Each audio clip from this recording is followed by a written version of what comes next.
Buenos días, mi nombre es Mariely Gutiérrez. Hoy les voy a narrar uno de los acontecimientos después de la Primera Guerra Mundial, que fue el Tratado de Versalles y uno de los organismos precursores de las Naciones Unidas, que fue la Sociedad de Naciones. Primeramente, les voy a comentar qué fue el Tratado de Versalles. El Tratado de Versalles fue un acuerdo para ponerle un fin a la Primera Guerra Mundial y se estableció la paz entre los aliados y Alemania. Esto se llevó a cabo en el Palacio de Versalles, en Francia. El Tratado de Versalles obtuvo dos procesos de firma. La primera se dio el 11 de noviembre de 1918, donde solo se firmó el armisticio para darle fin a la Primera Guerra Mundial. Y la segunda se dio el 28 de junio de 1919, donde se firmó el acuerdo definitivo.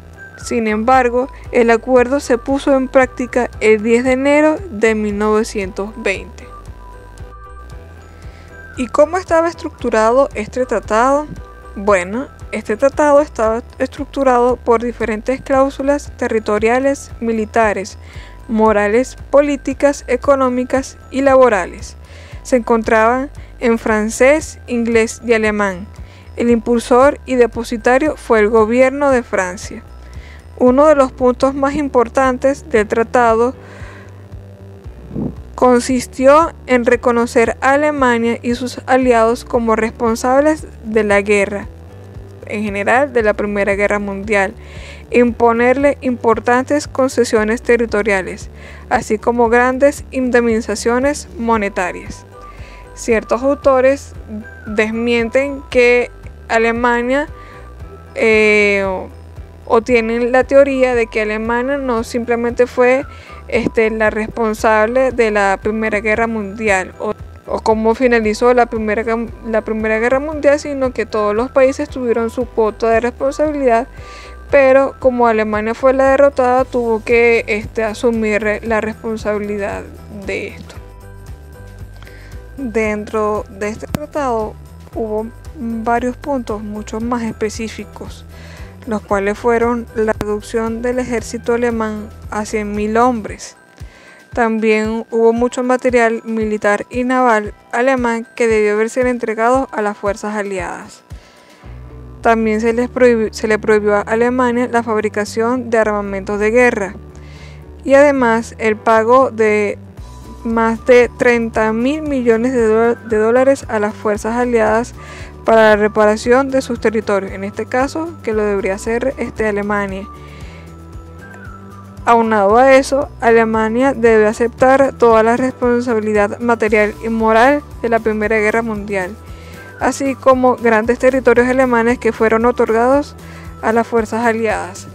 Todo esto conllevó a que Alemania estuviera territorialmente, militarmente y moralmente derrotada, e hizo que gran parte de la ciudadanía alemana pudiera retomar fuerzas y consolidarse como una gran nación para dar a cabo a la Segunda Guerra Mundial.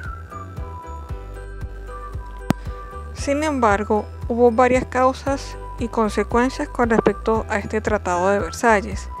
Dentro de las causas están promover la paz entre las partes implicadas en la Primera Guerra Mundial, que Alemania se vio acorralada luego de que sus aliados se dieran de baja durante la guerra, por lo cual tuvo que rendirse y firmar dicho tratado. Y el hecho que Alemania fue la causante y responsable de la Primera Guerra Mundial.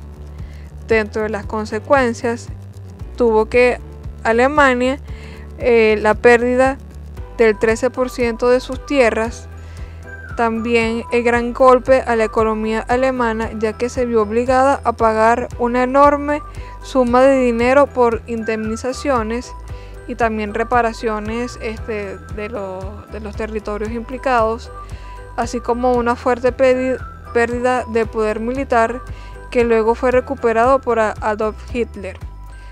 Los alemanes estuvieron en contra del acuerdo, mientras que algunos pocos países que lo apoyaron fueron considerados criminales. Y finalmente, los puntos que dejó este tratado motivaron a Adolf Hitler a recuperar el poder alemán, provocando la Segunda Guerra Mundial. Gran parte de estos puntos en los que anteriormente he mencionado, Adolf Hitler los viola por completo para poder consolidar el poder alemán, tanto militarmente, políticamente y moralmente a la ciudadanía. Y finalmente, ¿qué países firmaron este tratado? Este tratado fue apoyado por 50 naciones, 33 de ellas que fueron sus principales firmantes.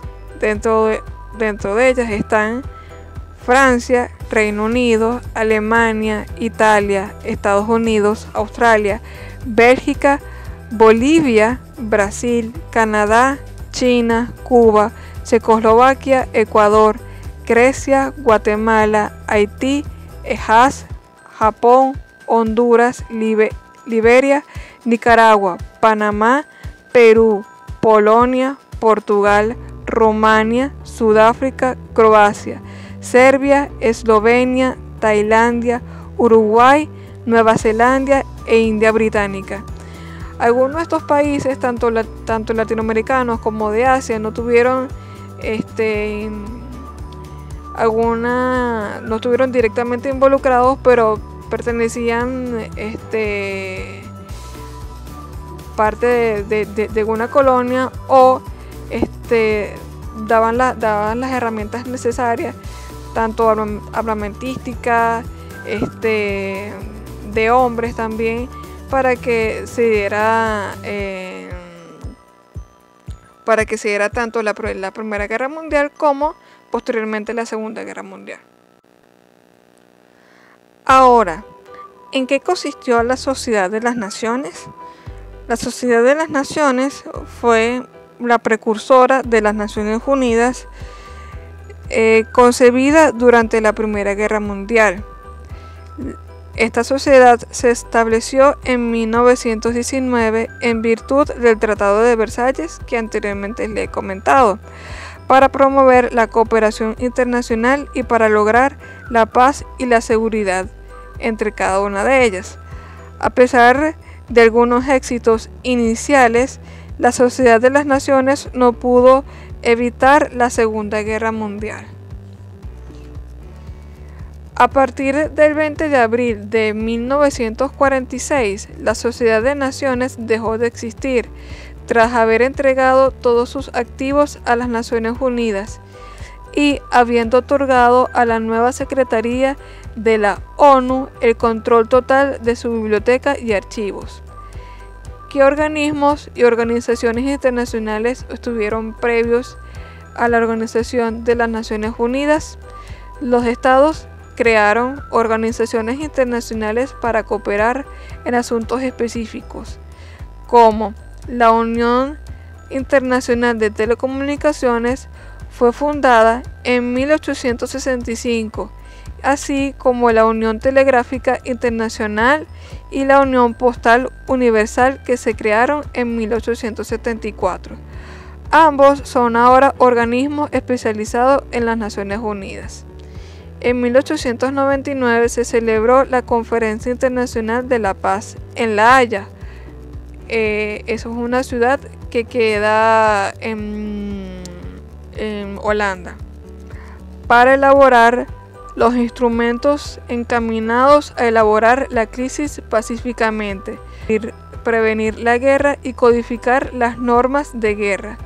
La conferencia aprobó la Convención para el arreglo pacífico de los conflictos internacionales y estableció la Corte Permanente de Arbitraje, que comenzó a trabajar en 1902.